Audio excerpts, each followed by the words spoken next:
Hey guys, what's going on? It's GG O'Reilly or The Darkroom on Instagram. Today I'm going to be talking about Canon's April 2020 announcement. So they announced the C300mkIII. They gave us a little bit more of a tease on the Canon R5, and Canon announced a new cine zoom lens. So I'm going to start with the C300mkIII.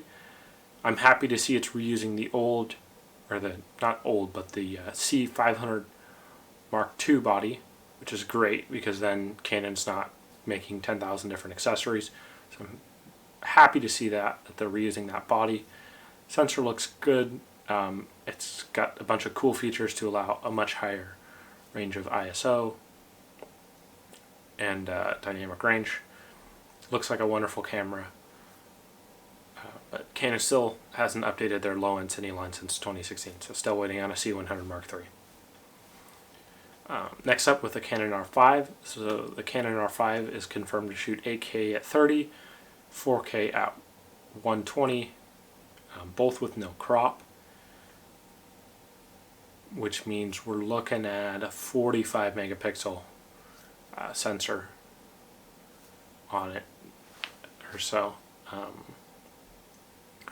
The big thing I'm wondering is how are they going to deal with the heat, because 4K 60 is already pretty hard on most cameras to achieve, given that you're cranking out 4 times the amount of pixels. You got a ton of heat coming out of that body, so I don't know how Canon's going to deal with that heat.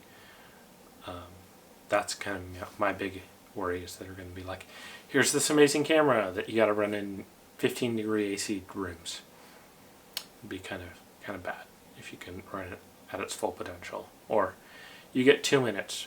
And both those cameras kind of have an issue, which is they're using the new CFast Express standard, which, while a wonderful standard because it's a PCIe based standard, it has the issue that drives for it are incredibly expensive.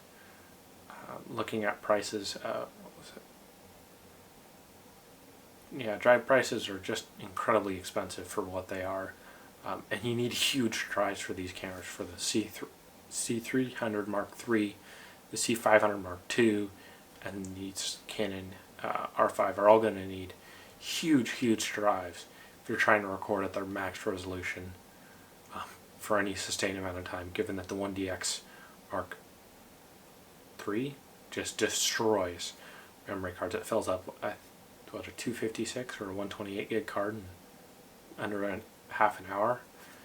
You're going to get none without Canon introducing some sort of Canon compressed Canon RAW, or something like Blackmagic RAW Lite, which would be amazing if Canon adopted that standard, because Blackmagic has made that open source, and so that other camera vendors can use Blackmagic RAW codecs, which have some wonderful compression in them, so that you don't eat through as much data. So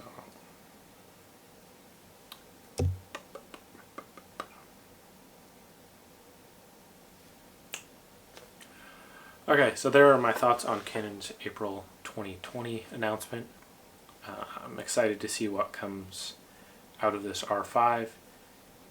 The R6 is rumored to be announced in a couple of months, so maybe they'll announce and launch them together. I'll have the R5 launch, or at least fully announced, and the R6 fully announced. C300mkIII is coming, looking like mid this year, assuming it doesn't get delayed at all. And then Canon's new cine zoom lens is coming out pretty quick here. So yeah, that's my thoughts on Canon's April 2020 announcement.